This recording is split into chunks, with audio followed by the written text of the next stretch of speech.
संतोष नहीं हो रहा था। क्यों? राक्षस उत्पन्न हुए, दैत्य उत्पन्न हुए, सृष्टि को ही खाने लग गए।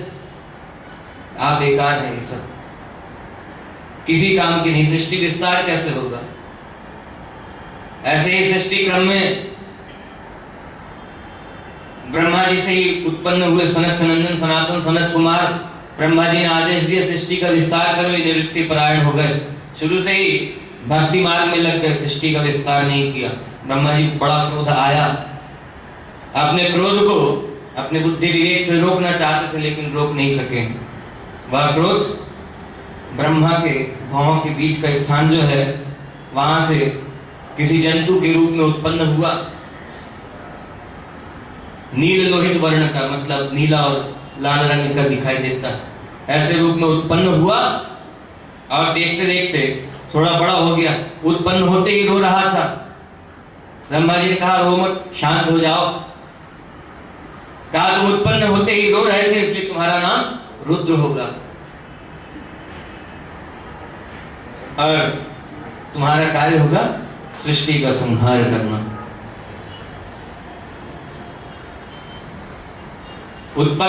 उत्पत्ति होते ही रो रहे थे, कहा तुम्हारा नाम रुद्र होगा और तुम्हें लोग शिव, हर, भव इत्यादि नामों से पुकारा करेंगे।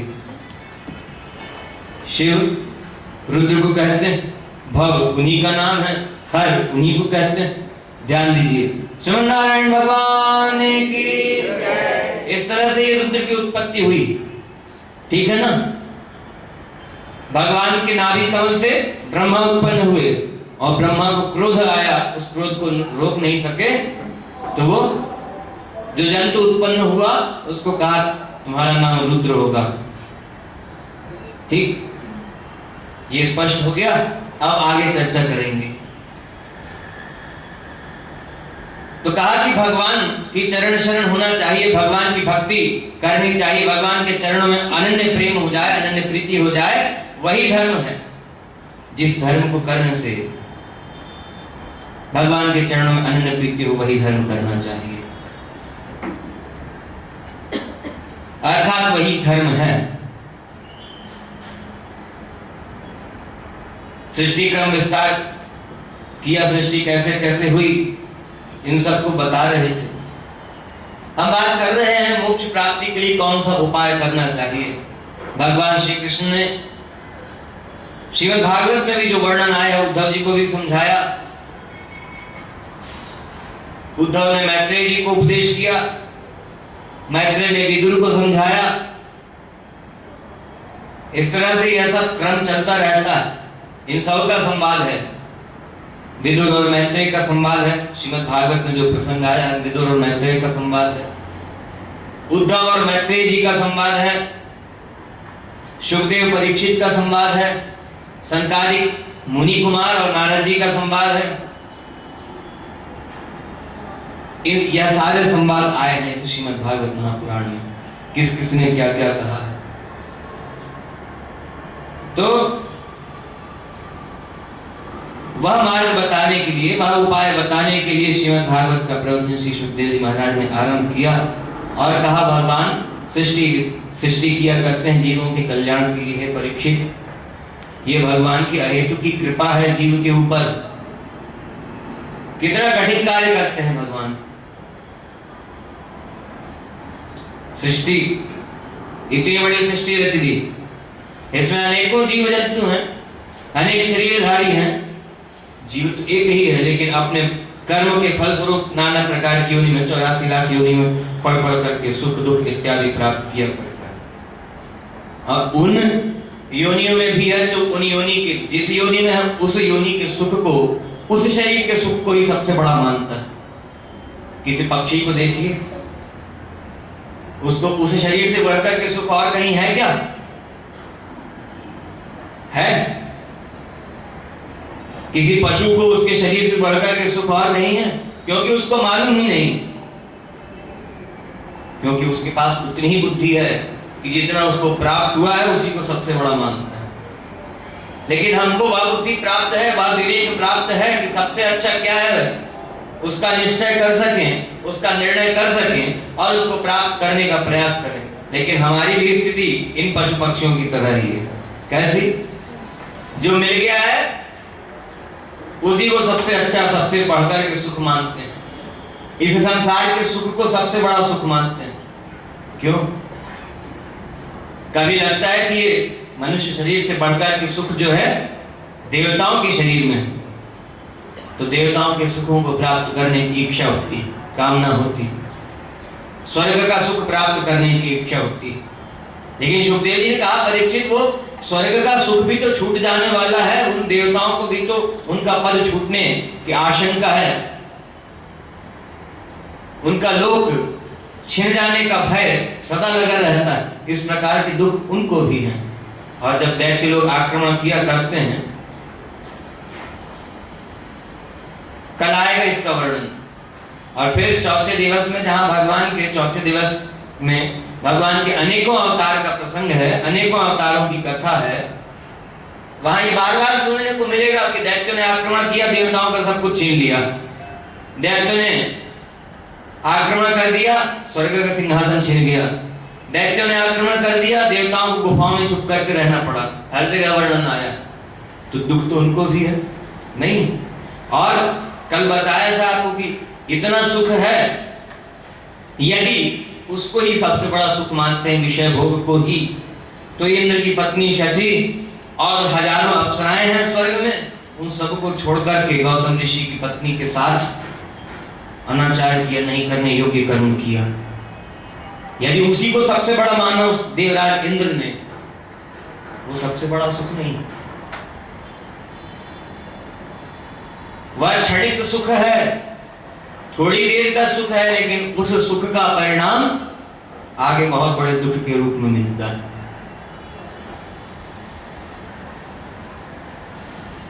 भगवान के 12 अवतार के समय में ये प्रसंग आ रहा है। अभी जब सनक सनंदन सनातन सनत कुमार उत्पन्न हुए, निवृत्ति परायण हो गए, क्रोध आया तो रुद्र उत्पन्न हुए। उसके बाद ब्रह्मा जी को फिर चिंता हुई, अब सृष्टि कैसे होगी। तो कहा, मन में विचार किया कि मैथुनी सृष्टि होनी चाहिए, मतलब स्त्री और पुरुष के संबंध से जो सृष्टि होगी उससे विस्तार हो सकेगा। क्योंकि उसके पहले जितनी सृष्टि की थी, यक्ष राक्षस गंधर्व किन्नर इत्यादि तमाम प्रजापति हुए, लोकपाल हुए, सबकी सृष्टि का वर्णन किया। सृष्टि का विस्तार वैसा नहीं हो रहा था जैसा चाहिए था। भगवान ने जैसा बताया था वैसे सृष्टि का विस्तार नहीं हो पा रहा था। क्यों? जगत कल्याण के लिए, जीव के कल्याण के लिए सृष्टि कर रहे हैं ना। देवताओं को बना दिया तो अपने सुख को प्राप्त करके उसी में मगन हो गए। और दैत्य राक्षसों की तो स्थिति है कि बस ये दुष्कर्म ही किया करते हैं। किसी का धन छीन लेना, किसी की स्त्री छीन लेना, किसी का बेटा हरण कर लेना, किसी का धन हरण कर लेना, किसी का महल मकान छीन लेना। दैत्यों का स्वभाव ही यही है। और अब मनुष्यों का स्वभाव इन दैत्यों की तरह, राक्षसों की तरह ही होता जा रहा है कि नहीं? पशुओं की तरह, दैत्य राक्षसों की तरह, असुरों की तरह होता जा रहा है। एक दूसरे से ईर्ष्या, द्वेष, दंभ, अभिमान, छल, छद्म, कपट, ये सब असुरों का, दैत्यों का आचरण है। लेकिन ये मनुष्यों का होता जा रहा है कि नहीं?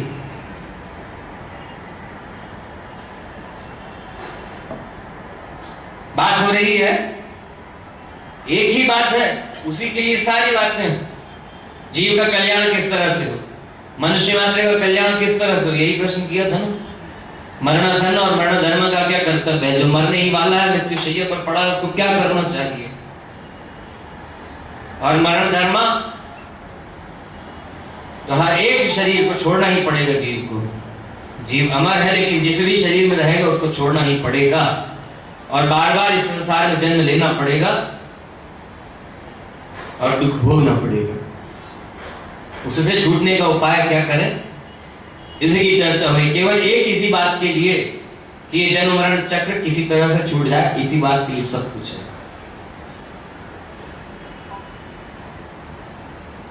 सुखदेव जी महाराज कह रहे हैं, परीक्षित मैंने सृष्टि का विचार किया, ब्रह्मा जी से एक स्त्री और एक पुरुष का जोड़ा उत्पन्न हुआ, जो महाराज मनु और उनकी पत्नी शत्रुपद। उन्हीं महाराज मनु के वंशज होने से, उन्हीं की संतान होने से हम लोग मानव या मनुष्य कहे जाते हैं। ब्रह्मा जी ने आदेश दिया सृष्टि का विस्तार करो। सुखदेव जी कह रहे हैं, परीक्षित ब्रह्मा जी ने आदेश दिया। महाराज मनु ने प्रश्न किया कि आपने पिताजी आपने आदेश दिया सृष्टि का विस्तार करो, लेकिन सृष्टि रहेगी कहाँ, सृष्टि का रहने का स्थान क्या होगा? क्यों? चारों तरफ जल ही जल था और कुछ दिख ही नहीं रहा था। कहाँ सृष्टि रहेगी, कहाँ जल में थोड़ी रहेगी। फिर ब्रह्मा जी को बड़ी चिंता हुई। ब्रह्मा जी को चिंता हुई तो भगवान ब्रह्मा जी की नासिका से उत्पन्न हो गए एक छोटे से जंतु के रूप में, और देखते ही देखते बड़ा विशाल स्वरूप धारण कर लिया। भगवान बारह रूप में अवतरित हो गए। बोलिए बारह भगवान की जय। भगवान ने 12 रूप धारण किया। बड़ी भयंकर आवाज कर रहे हैं। सुअर का रूप धारण किया है भगवान ने। भगवान तो हैं, जैसी चाहे लीला करें, जैसा चाहे स्वरूप धारण करें। 12 रूप धारण किया। स्वरूप कैसा? कमर में पीतांबर धारण किए हुए हैं, करधनी धारण किए हुए हैं, और जैसा पूरा स्वरूप भगवान का वर्णन किया जाता है वैसा स्वरूप है। मुख सुअर की तरह, सुअर की तरह। भगवान की सुंदर 4 भुजाएं हैं। शंख चक्र गदा पद्म चारों हाथों में धारण किए हुए हैं, चार, और सिर पर किरीट मुकुट धारण किए हुए, गले में बनमाला, 5 प्रकार के सुगंधित पुष्पों की बनमाला है। नाना प्रकार के हार श्रृंगार धारण किए हुए हैं कंठ में, और बड़ी भयंकर आवाज करते हुए भगवान उस जल में कूद पड़े। रसातल में जाकर के भगवान ने प्रवेश किया। भगवान के 2 बड़े बड़े दांत थे, उसके ऊपर पृथ्वी को उठाया। रसातल में डूबी हुई थी, महाप्रलय हुआ था ना, तो रसातल में डूबी हुई थी पृथ्वी। भगवान ने अपने दांत पर उठाया और लेकर के आने लगे। रास्ते में हिरण्याक्ष नाम का दैत्य मिल गया। कहा रुको रुको, अरे दुष्ट कौन हो तुम, कहां मेरी पृथ्वी को लिए जा रहे हो? परीक्षित ने प्रश्न किया, ये हिरण्याक्ष वही है, हिरण्यकश्यप का भाई वही हिरण्याक्ष है? तो गुरुदेव कृपा करके विस्तार से जरा इस कथा को कहिए। भगवान ने अवतार ग्रहण किया है पृथ्वी का उद्धार करने के लिए, सृष्टि के रहने के लिए। भगवान पृथ्वी को लेकर के आए, जल के ऊपर स्थापित किया। जरा विस्तार से सुनाइए इसको। सुखदेव जी कहने लगे, परीक्षित ब्रह्मा को चिंता हुई सृष्टि रहेगी कहां? महाराज मनु ने शंका व्यक्त की, सृष्टि रहेगी कहां? तो भगवान ने ब्रह्मा की चिंता दूर कर दी। ध्यान दीजिएगा, ब्रह्मा की चिंता दूर करने के लिए भगवान ने यह स्वरूप धारण किया और पृथ्वी को लेकर के आने लगे। प्रश्न किया कि ये हिरण्याक्ष, सुना है इस हिरण्याक्ष का भगवान ने वध किया था, तो इसको विस्तार से सुनाइए। सुखदेव जी कह रहे हैं, परीक्षित भगवान पृथ्वी को लेकर के आ रहे थे। रास्ते में हिरण्याक्ष ने रोका, कहा रुक जाओ, ये पृथ्वी मेरी है, कहां लेकर के जा रहे हो? चुरा करके ले जा रहे थे। भगवान तो रुके नहीं, भगवान के ऊपर प्रहार कर दिया। लेकिन भगवान थोड़ी देर खिलवाड़ करते रहे, और उसके बाद पृथ्वी को लेकर के भगवान ऊपर आए, जल के ऊपर स्थापित कर दिया, और फिर जल में छलांग लगाई, और उसके बाद हिरण्याक्ष से युद्ध करने लगे। सुखदेव जी कह रहे हैं, परीक्षित ये हिरण्याक्ष कोई साधारण दैत्य नहीं है, आदि दैत्य हिरण्याक्ष और हिरण्यकश्यप है, लेकिन ये भगवान के पार्षद हैं। ध्यान देना है इस बात पर। भगवान के दिव्य धाम में जय विजय नाम के द्वारपाल हैं। उन्होंने एक बार भगवान के दासों का अपमान किया। ये सनक सनंदन सनातन सनत कुमार भगवान का दर्शन करने के लिए पधार रहे थे। जय विजय ने रोक दिया, कहा हमारे आदेश के बिना, हमारी आज्ञा के बिना कैसे अंदर जा रहे हैं, रुक जाइए। तो सनक सनंदन सनातन सनत कुमार ने कहा कि भगवान के इस दिव्य धाम में, भगवान के वैकुंठ में, भगवान का निवास स्थान जो है, वहां पर इस तमोगुण का क्या काम? आप लोगों को अभिमान हो गया कि भगवान के द्वारपाल हैं। अरे भगवान को यहाँ किस बात का भय है जो आपने हमें जाने से रोक दिया? अभिमान के कारण ही रोका था। क्यों? अभिमान इस बात का था कि हम द्वारपाल हैं, हमारे आदेश के बिना अंदर जा नहीं सकते, हमसे आज्ञा लेकर के इनको प्रवेश करना चाहिए। अभिमान सबको ही है। जिसको कोई पद प्राप्त हो गया उसको अभिमान है, जिसको धन प्राप्त है उसको अभिमान है, जिसको विद्या प्राप्त है उसको अभिमान है, किसी को उच्च कुल में जन्म लेने का अभिमान है, जाति का अभिमान, कितने प्रकार के अभिमान है, मद है। धन का अभिमान, विद्या का अभिमान, जाति का अभिमान, कुल का अभिमान, विद्या का, पद प्रतिष्ठा का, कोई बड़े पद पर है तो उसका अभिमान। देख ही रहे, इन सब के कारण पद प्रतिष्ठा का, धन वैभव ऐश्वर्य का, विद्या का, उच्च कुल का, उच्च जाति का अभिमान है तो उसके कारण क्या क्या होता है? किस किस तरह के अनाचार दुराचार देश में समाज में हो रहे हैं। इन सब बातों की शिक्षा श्रीमद् भागवत महापुराण में मिलती है। एक बात और भी है, ये जय विजय अभिमान के कारण इनको रोक दिए तो शाप दे दिया कि यहाँ भगवान के दिव्य धाम में तमोगुण का क्या काम है, यहाँ तो सदा सत्व गुण जो है वही रहा करता है।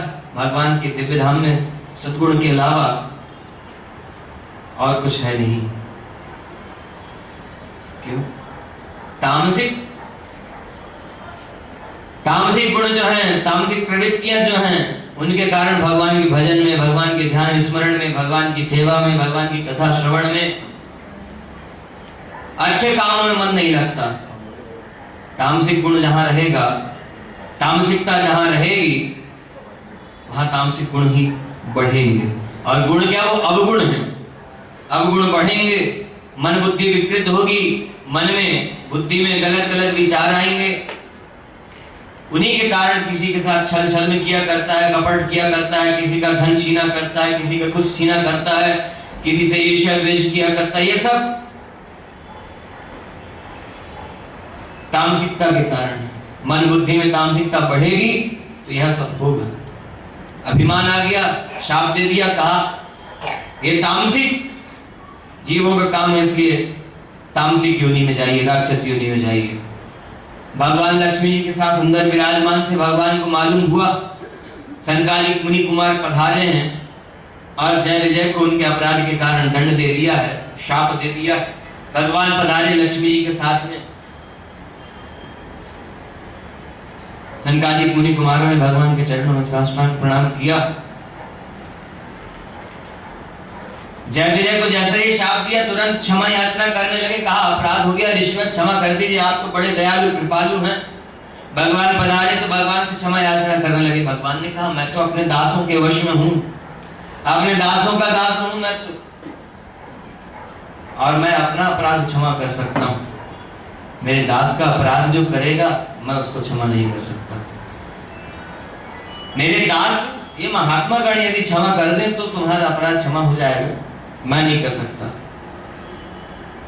सनकादिक मुनि कुमारों ने भगवान से निवेदन किया, कहा प्रभु ये तो शिक्षा के लिए यह जो अभिमान आ गया है यह छूट जाए, इसका मार्जन हो जाए, इसलिए इनको शाप दे दिया।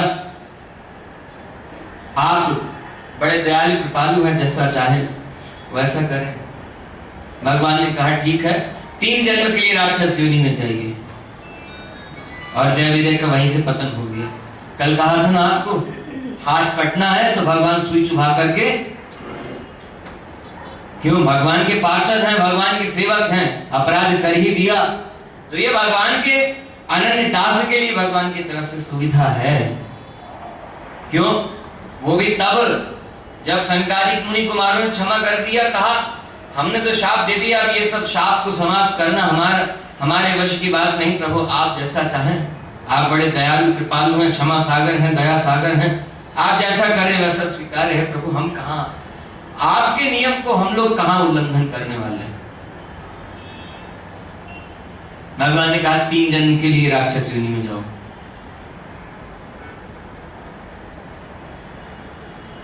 एक तो ये भी भगवान के दास हैं, वो भी भगवान के सेवक हैं, तो इन्होंने क्षमा कर दिया। कहा प्रभु क्षमा कर दीजिए, लेकिन भगवान ने कहा ठीक है इन्होंने क्षमा तो कर दिया, लेकिन आप लोगों को शिक्षा मिलनी चाहिए। एक बार और भी किया था ऐसा ही अपराध। क्या किया था? जैसे इनको रोका था अपने अभिमान के कारण, ऐसे ही माता लक्ष्मी जी को भी एक बार भगवान के पास जाने से रोक दिया था। उनका भी अपराध किया। इस बात से सावधान होना है कि भगवान के दास का अपराध ना बने। भगवान को अपना अपराध सहन है, लेकिन भगवान के दास का अपराध भगवान को सहन नहीं है। इसलिए कहा है भगवान के दास में जो सबसे छोटा दास है उसका भी दास बन करके रहना है, दासानुदास बन करके रहना। जो सबसे छोटा है उसका क्या कर्तव्य है, उसकी क्या ड्यूटी है? अपने से बड़े के ऊपर ऑर्डर चलाना चाहिए, अपने से बड़े के ऊपर शासन करना चाहिए। बड़े की तो सदा सेवा ही करना, उसके आगे तो नतमस्तक ही रहना, सर झुका करके हाथ जोड़ करके रहना। और हाथ जोड़ करके सर झुका करके रहने का मतलब किसी को कटु वचन नहीं कहना, किसी को बुरा नहीं कहना, किसी के साथ अनुचित व्यवहार नहीं करना। श्रीमन नारायण भगवान की जय। किसी के साथ